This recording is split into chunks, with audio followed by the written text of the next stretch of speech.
The Odyssey, by Homer, as translated by Samuel Butler. Book 24.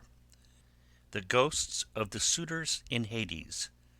Ulysses and his men go to the house of Laertes. The people of Ithaca come out to attack Ulysses, but Minerva concludes a peace. Then Mercury of Cyllene summoned the ghosts of the suitors, and in his hand he held the fair golden wand with which he seals men's eyes in sleep, or wakes them just as he pleases. With this he roused the ghosts and led them, while they followed whining and gibbering behind him. As bats fly squealing in the hollow of some great cave, when one of them has fallen out of the cluster in which they hang, even so did the ghosts whine and squeal, as Mercury the healer of sorrow led them down into the dark abode of death. When they had passed the waters of Oceanus and the rock Leucus, they came to the gates of the sun, and the land of dreams, whereon they reached the meadow of Asphodel, where dwell the souls and shadows of them that can labour no more. Here they found the ghost of Achilles, son of Peleus, with those of Patroclus, and Antilochus, and Ajax, who was the finest and handsomest man of all the Danaans, after the son of Peleus himself. They gathered round the ghost of the son of Peleus, and the ghost of Agamemnon joined them, sorrowing bitterly. Round him were also gathered the ghosts of those who had perished with him in the house of Aegisthus, and the ghost of Achilles spoke first. Son of Atreus, it said, we used to say that Jove had loved you better from the first to last than any other hero, for you were captain over many and brave men, when we were all fighting together before Troy. Yet the hand of death, which no mortal can escape, was laid upon you all too early. Better for you had you fallen at Troy in the heyday of your renown, for the Achaeans would have built a mound over your ashes, and your son would have been heir to your good name, whereas it has now been your lot to come to a most miserable end. Happy son of Peleus, answered the ghost of Agamemnon, for having died at Troy far from Argos, while the bravest of the Trojans and the Achaeans fell round you fighting for your body. There you lay in the whirling clouds of dust, all huge and hugely heedless now of your chivalry. We fought the whole of the livelong day, nor should we ever have left off if Jove had not sent a hurricane to stay us. Then, when we had borne you to the ships out of the fray, we laid you on your bed and cleansed your fair skin with warm water and with ointments. The Danaans tore their hair and wept bitterly round about you. Your mother, when she heard, came with her immortal nymphs from out of the sea, and the sound of a great wailing went forth over the waters, so that the Achaeans quaked for fear. They would have fled panic-stricken to their ships, had not wise old Nestor, whose counsel was ever truest, checked them, saying, Hold, Argives, fly not, sons of the Achaeans.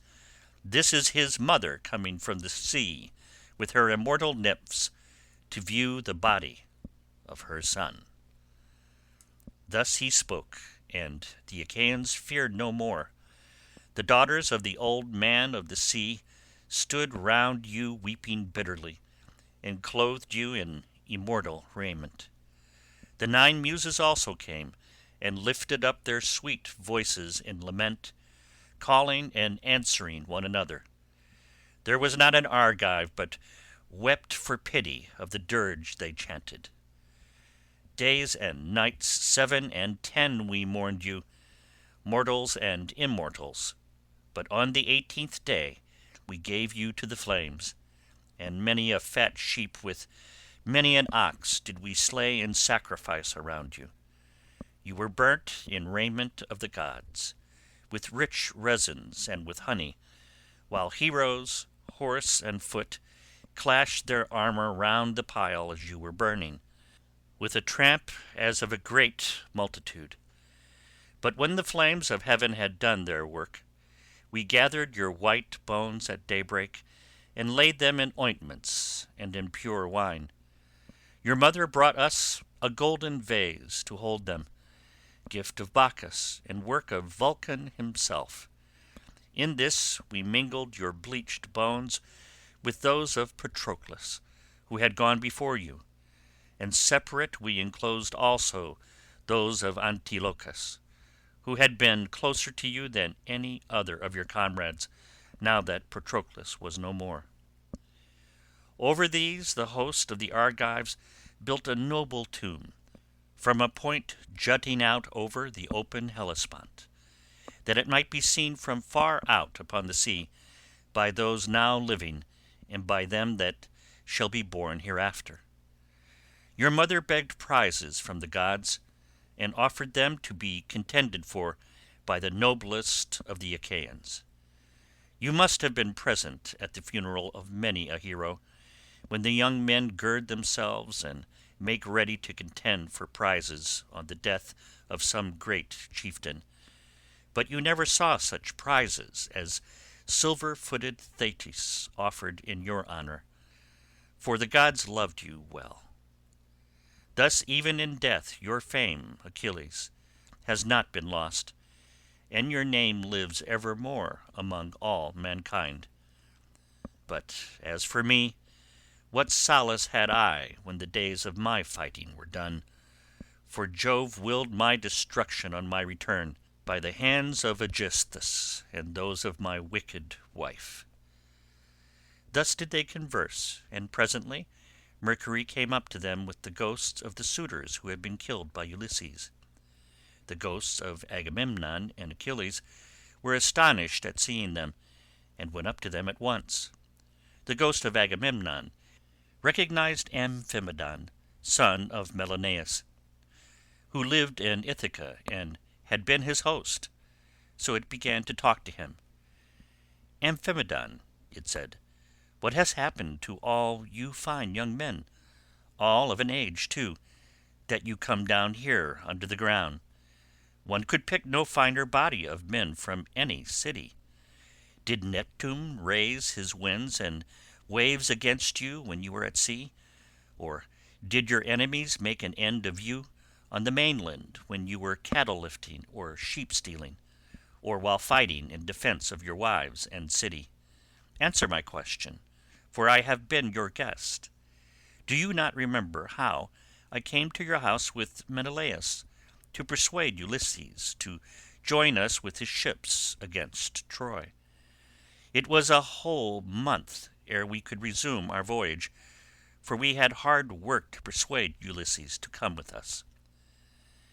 And the ghost of Amphimedon answered, "Agamemnon, son of Atreus, king of men, I remember everything that you have said, and will tell you fully and accurately about the way in which our end was brought about.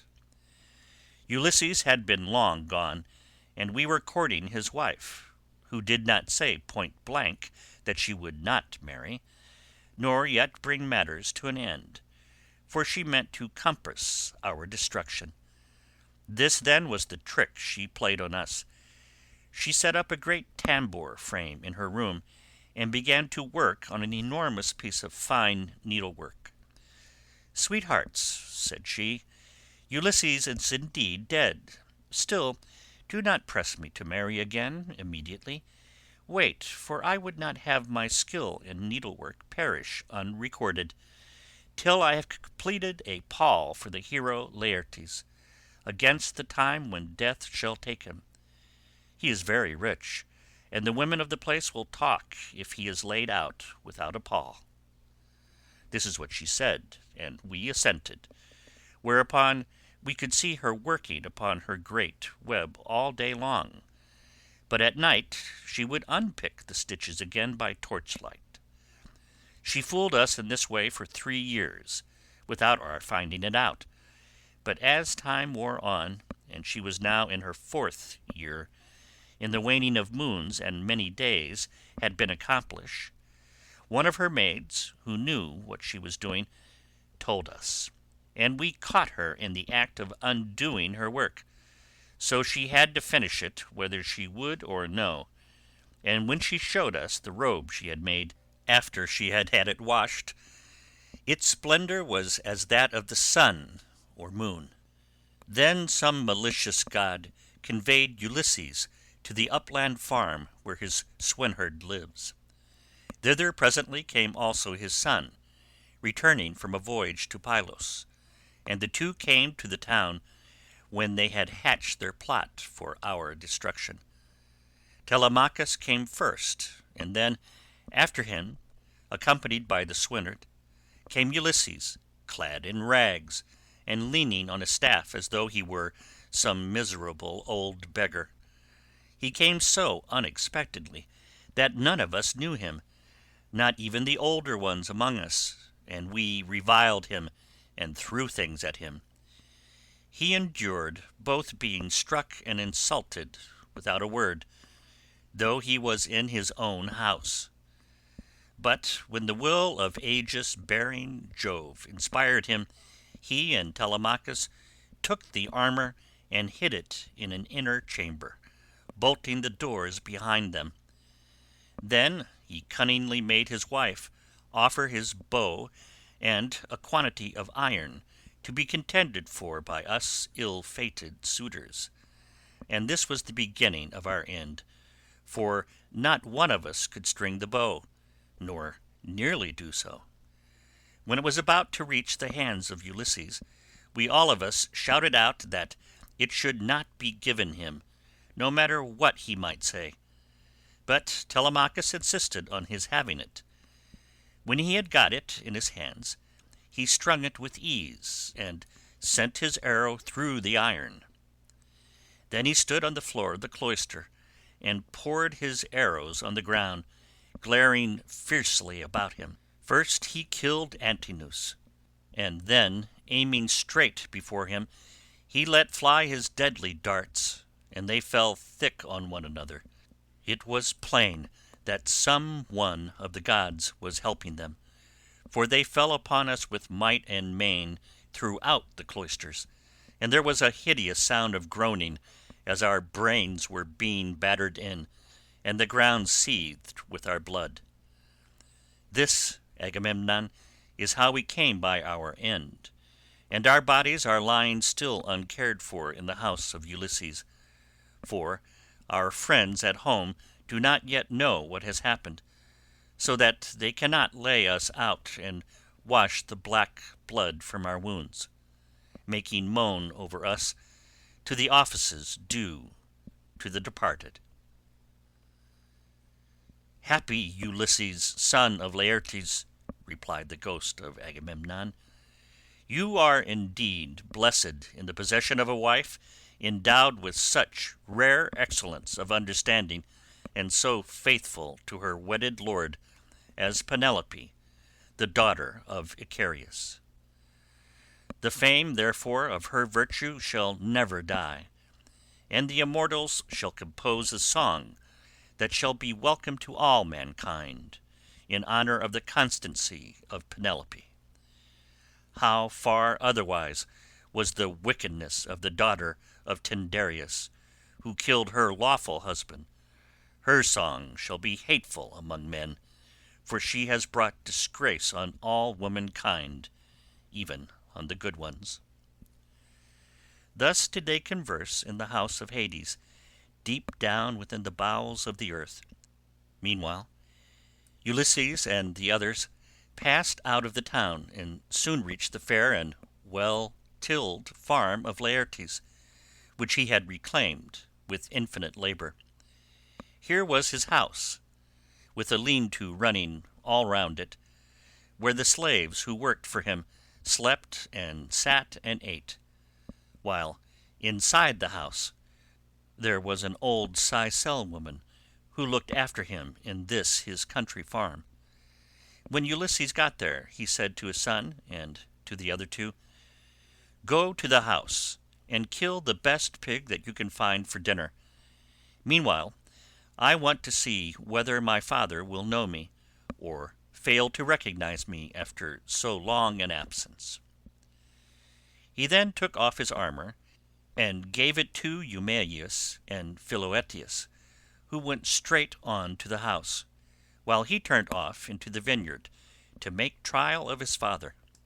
As he went down into the great orchard, he did not see Dolius, nor any of his sons, nor of the other bondsmen, for they were all gathering thorns to make a fence for the vineyard, at the place where the old man had told them.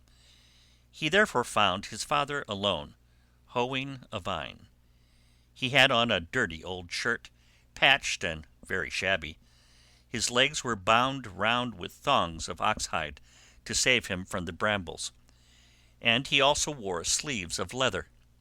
He had a goat-skin cap on his head, and was looking very woebegone.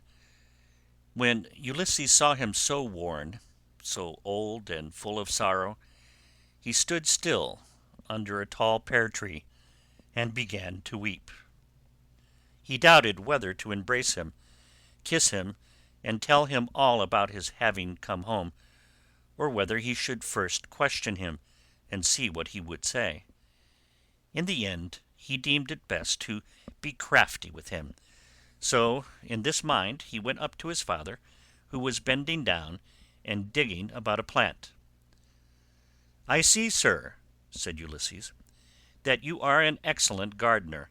What pains you take with it, to be sure! There is not a single plant, not a fig tree, vine, olive, pear, nor flower bed, but bears the trace of your attention.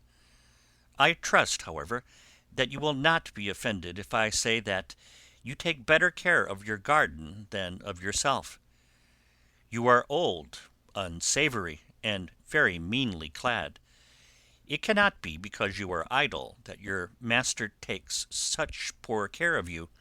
Indeed, your face and figure have nothing of the slave about them, and proclaim you of noble birth. I should have said that you were one of those who should wash well, eat well, and lie soft at night, as old men have a right to do. But tell me, and tell me true, whose bondsman are you, and in whose garden are you working? Tell me also about another matter. Is this place that I have come to really Ithaca? I met a man just now who said so, but he was a dull fellow, and had not the patience to hear my story out when I was asking him about an old friend of mine, whether he was still living, or was already dead and in the house of Hades. Believe me when I tell you that this man came to my house once when I was in my own country, and never did yet any stranger come to me whom I liked better.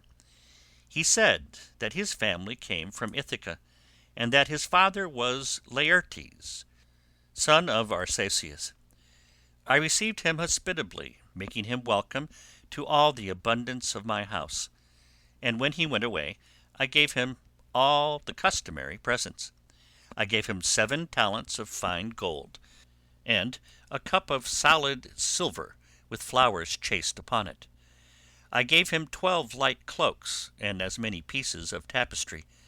I also gave him 12 cloaks of single fold, 12 rugs, 12 fair mantles, and an equal number of shirts.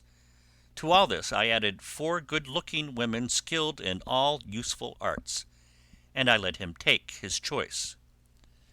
His father shed tears and answered, "Sir, you have indeed come to the country that you have named, but it has fallen into the hands of wicked people.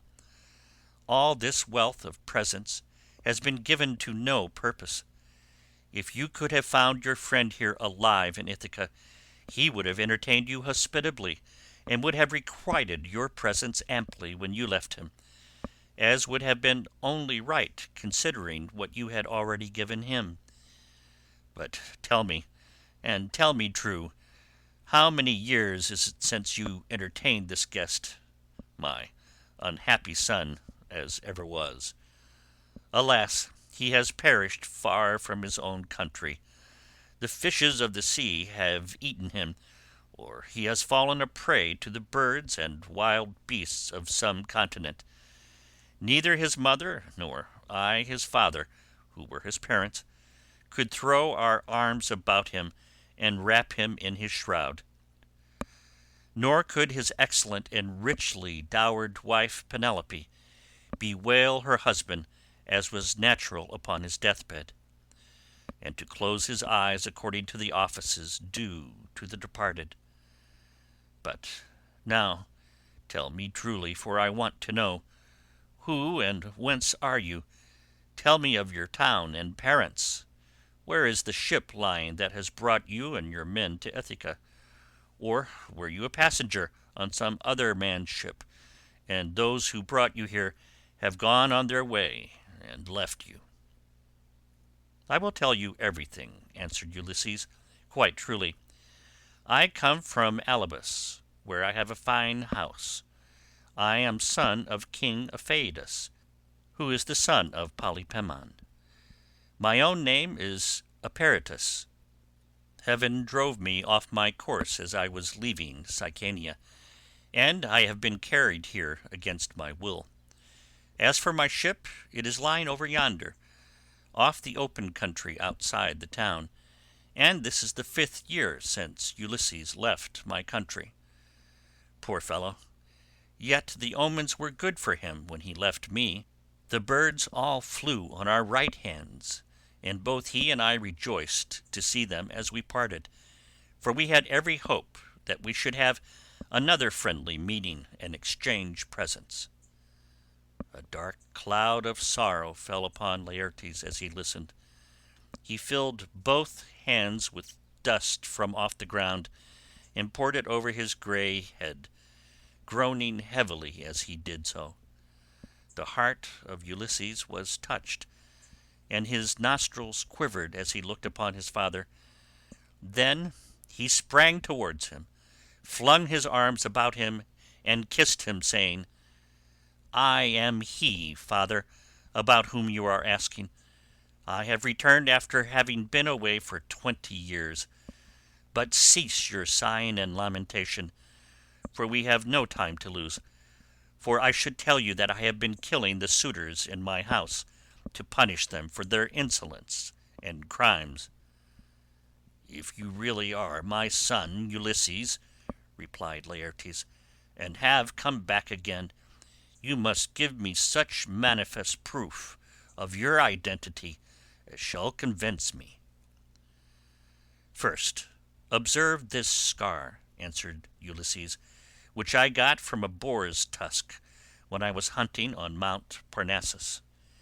You and my mother had sent me to Autolycus, my mother's father, to receive the presents which, when he was over here, he had promised to give me.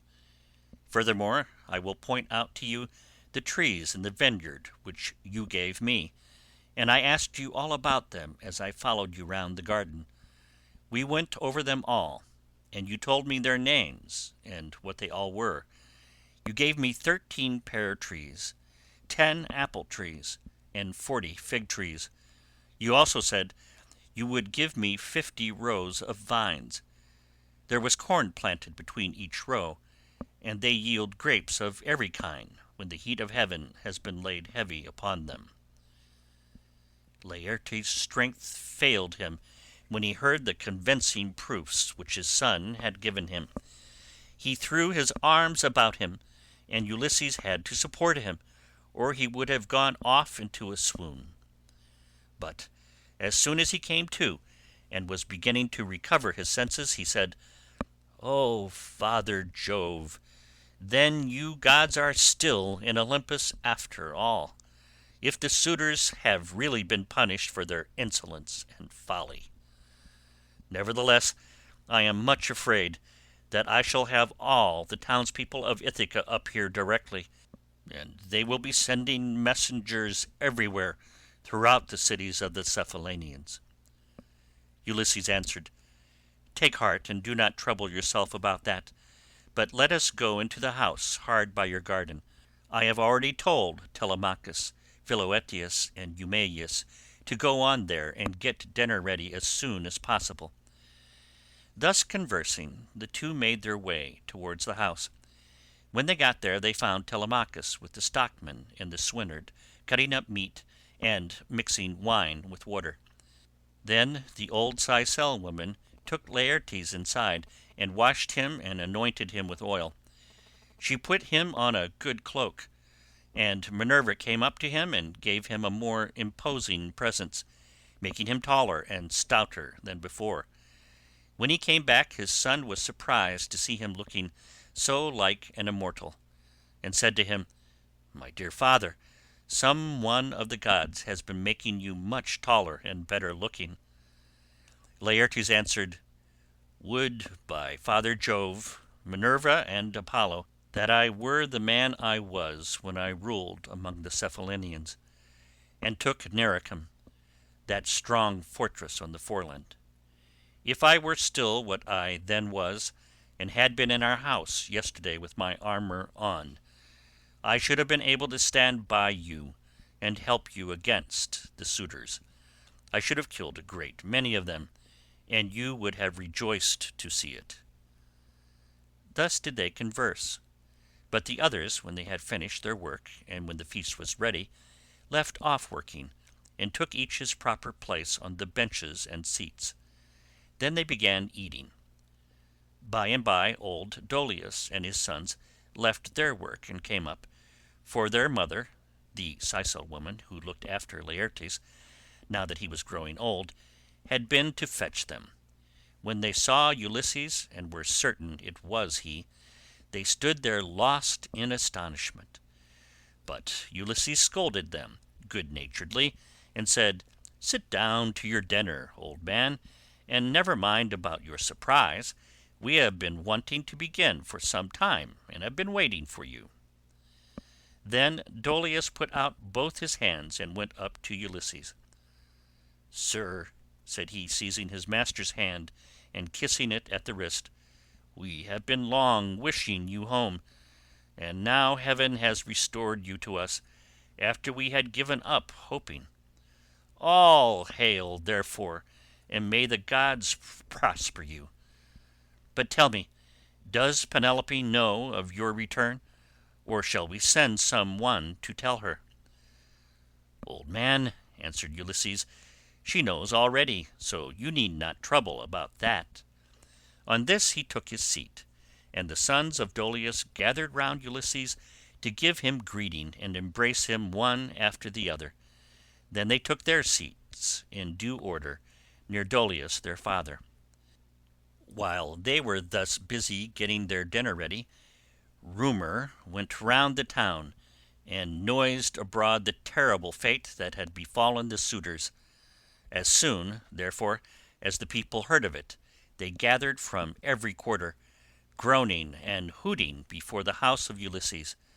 They took the dead away, buried every man his own, and put the bodies of those who came from elsewhere on board the fishing vessels, for the fishermen to take each of them to his own place. They then met angrily in the place of assembly, and when they were got together, Eupeithes rose to speak. He was overwhelmed with grief for the death of his son Antinous, who had been the first man killed by Ulysses. So he said, weeping bitterly, "My friends, this man has done the Achaeans great wrong. He took many of our best men away with him in his fleet, and he has lost both ships and men. Now, moreover, on his return he has been killing all the foremost men among the Cephallenians. Let us be up and doing before he can get away to Pylos or to Elis, where the Epeans rule, or we shall be ashamed of ourselves for ever afterwards. It will be an everlasting disgrace to us if we do not avenge the murder of our sons and brothers. For my own part, I should have no more pleasure in life, but had rather die at once. Let us up then, and after them, before they can cross over to the mainland." He wept as he spoke, and everyone pitied him. But Medon and the bard Phemius had now woke up, and came to them from the house of Ulysses. Every one was astonished at seeing them, for they stood in the middle of the assembly, and Medon said, "Hear me, men of Ithaca. Ulysses did not do these things against the will of heaven. I myself saw an immortal god take the form of Mentor and stand beside him. This god appeared, now in front of him, encouraging him, and now going furiously about the court and attacking the suitors, whereon they fell thick on one another. On this, pale fear laid hold of them, and old Halitherses, son of Mastor, rose to speak, for he was the only man among them who knew both past and future. So he spoke to them plainly and in all honesty, saying, "Men of Ithaca, it is all your own fault that things have turned out as they have. You would not listen to me, nor yet to Mentor, when he bade you check the folly of your sons, who were doing much wrong in the wantonness of their hearts, wasting the substance and dishonouring the wife of a chieftain who they thought would not return. Now, however, let it be as I say, and do as I tell you. Do not go out against Ulysses, or you may find that you have been drawing down evil on your own heads." That was what he said, and more than half raised a loud shout, and at once left the assembly. But the rest stayed where they were, for the speech of Halitherses displeased them, and they sided with Eupeithes. They therefore hurried off for their armour, and when they had armed themselves, they met together in front of the city, and Eupeithes led them on in their folly. He thought he was going to avenge the murder of his son, whereas, in truth, he was never to return, but was himself to perish in his attempt. Then Minerva said to Jove, "Father, son of Saturn, king of kings, answer me this question. What do you propose to do? Will you set them fighting still further, or will you make peace between them?" And Jove answered, "My child, why should you ask me? Was it not by your own arrangement that Ulysses came home and took his revenge upon the suitors? Do whatever you like, but I will tell you what I think will be the most reasonable arrangement. Now that Ulysses is revenged, let them swear to a solemn covenant, in virtue of which he shall continue to rule, while we cause the others to forgive and forget the massacre of their sons and brothers. Let them then all become friends as heretofore, and let peace and plenty reign." This was what Minerva was already eager to bring about, so down she darted from off the topmost summits of Olympus. Now, when Laertes and the others had done dinner, Ulysses began by saying, "Some of you go out and see if they are not getting close up to us." So one of Dolius' sons went as he was bid. Standing on the threshold, he could see them all quite near, and said to Ulysses, "Here they are. Let us put on our armour at once." They put on their armour as fast as they could, that is to say, Ulysses, his 3 men, and the 6 sons of Dolius. Laertes also and Dolius did the same, warriors by necessity in spite of their grey hair. When they had all put on their armour, they opened the gate and sallied forth, Ulysses leading the way. Then Jove's daughter Minerva came up to them, having assumed the form and voice of Mentor. Ulysses was glad when he saw her, and said to his son Telemachus, "Telemachus, now that you are about to fight in an engagement, which will show every man's mettle.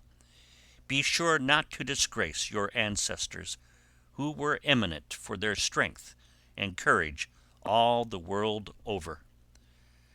"You say truly, my dear father," answered Telemachus, "and you shall see, if you will, that I am in no mind to disgrace your family." Laertes was delighted when he heard this. "Good heavens!" he exclaimed, "what a day I am enjoying! I do indeed rejoice at it. My son and grandson are vying with one another in the matter of valour."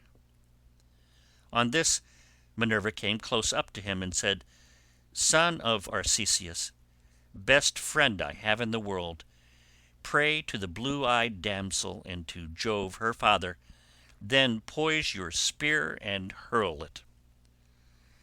As she spoke, she infused fresh vigour into him, and when he had prayed to her, he poised his spear and hurled it. He hit Eupeithes' helmet, and the spear went right through it, for the helmet stayed it not, and the armour rang rattling round him as he fell heavily to the ground.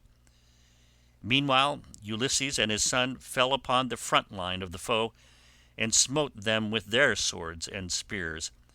Indeed, they would have killed every one of them, and prevented them from ever getting home again, only Minerva raised her voice aloud and made every one pause. "Men of Ithaca," she cried, "cease this dreadful war, and settle the matter at once without further bloodshed." On this, pale fear seized every one. They were so frightened that their arms dropped from their hands and fell upon the ground at the sound of the goddess's voice, and they fled back to the city for their lives. But Ulysses gave a great cry, and gathering himself together, swooped down like a soaring eagle. Then the son of Saturn sent a thunderbolt of fire that fell just in front of Minerva. So she said to Ulysses, "Ulysses, noble son of Laertes, stop this warful strife, or Jove will be angry with you." Thus spoke Minerva, and Ulysses obeyed her gladly. Then Minerva assumed the form and voice of Mentor, and presently made a covenant of peace between the two contending parties. End of Book 24, and end of the Odyssey.